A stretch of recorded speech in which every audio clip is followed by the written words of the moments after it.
오늘도 반갑습니다. 저는 교실 떠난 국어교사 박전현입니다. 오늘 박지원의 고전소설 민홍전입니다. 우울증을 앓았던 연암을 고친 노인의 지혜. 제가 지혜로운 노인이라고 생각하니까 바로 아인슈타인이 생각나서 이 사진을 가져왔습니다. 연암 박지원이 우울증을 앓았다는 사실도 믿기 어렵지만 그것을 극복하게 해준 민홍이라는 노인의 이야기 한번 살펴보겠습니다. 교실 떠났지만 국어 자료 열심히 만들어 보겠습니다. 블로그, 유튜브, 인플루언서 구독, 이웃 추가해 주시면 고맙겠습니다. 자, 길잡이입니다. 우울증을 앓았던 연암을 고친 노인의 지혜. 자, 조선의 현실에 대한 풍자와 비판, 박지원, 민홍전 해설입니다. 박지원의 대부분의 작품이 당시 현실을 비판했겠죠. 양반 중심 조선의 부조리한 모습은 연한 박지원을 아프게 했습니다. 모든 선비들이 꿈꾸던 과거의 응시도 거부했습니다. 조선 기득권 세력의 모습은 연암을 병들게 했고 연암은 그 우울증을 알았습니다. 그런 연암이 벼슬을 잠시 하다 놀고 있는 민홍을 만났습니다. 민홍도 역시 마찬가지겠죠. 조선의 그 답답한 현실 때문에 벼슬을 그만뒀습니다. 모든 것에 막힘없는 그와 이야기하면서 우울증을 치료할 수 있었습니다. 제가 늘 강조하는 것이 국어는 외우는 것이 아니라 원리를 이해하는 것입니다. 따라서 본문 중심의 공부가 필요합니다.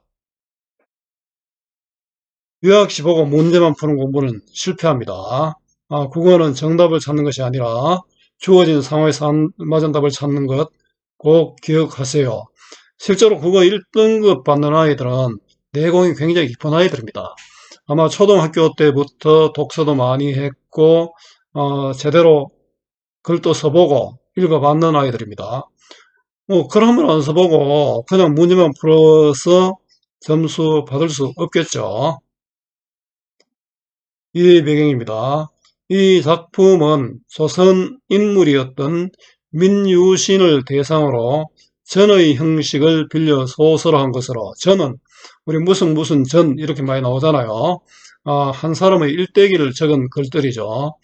박지원은 작품 말기에 후기 실존 나는 그와 더불어 나누었던 언어, 해학, 풍자 등을 모아서 민홍전을 지었다라고 밝히고 있습니다. 자, 민홍은 성품이 곧고 지혜가 있는 몰락한 무관으로서 평생 불우하게 살았지만 뛰어난 재치와 이야기, 재주로 당시 사람들에게 널리 알려졌습니다. 이 작품은 민홍이라는 인물의 삶을 다양한 일화를 통해 그려 보여주고 있습니다.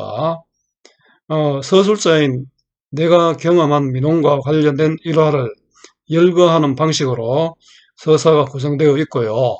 작가인 박지원은 자신이 지닌 사회에 대한 문제의식과 비판의식을 대변하는 인물로 민홍을 설정했습니다.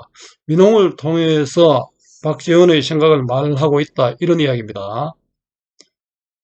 작가는 민홍과 다른 인물 간의 대화 장면들을 나열해 제시하면서 논리적인 돌변과 풍자적인 이야기꾼, 여유로움과 해학을 지닌 민홍의 면모를 입체적으로 보여줍니다.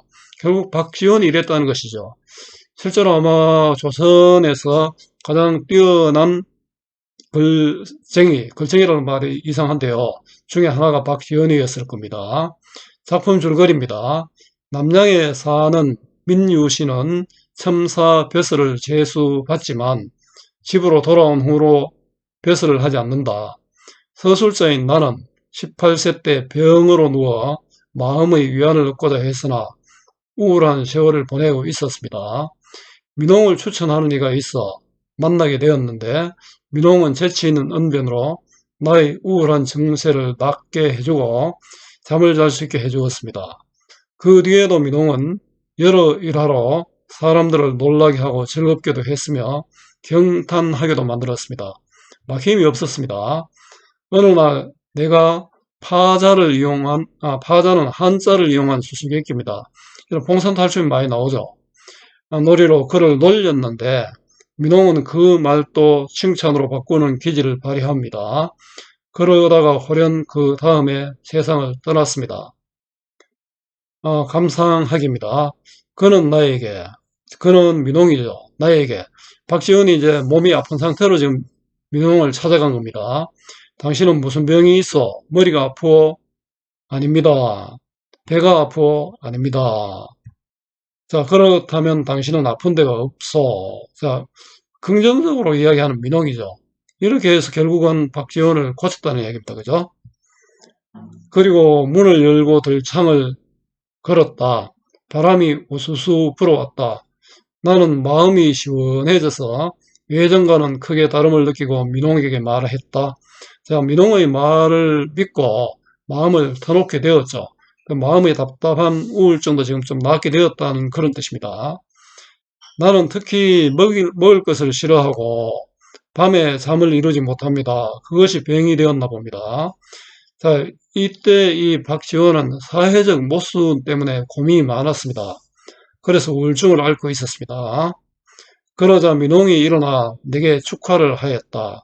나는 놀라서 물었다. 그 나쁘다 하는데 축하를 하니까 전혀 예상치 못한 민홍의 행동이었죠. 영감님, 무엇을 축하한다는 말씀입니까? 하니까 자, 당신은 집이 가난한데 다행히 먹는 것을 싫어하니 재산이 늘지 않겠소. 게다가 잠을 자지 않아 밤과 낮을 겸할 수 있으니 두 배를 사는 셈이지요. 재산이 늘고 두 배를 사니 목숨과 부가 함께 늘어나는 것 아니겠소. 굉장히 참 특별한 발상이죠.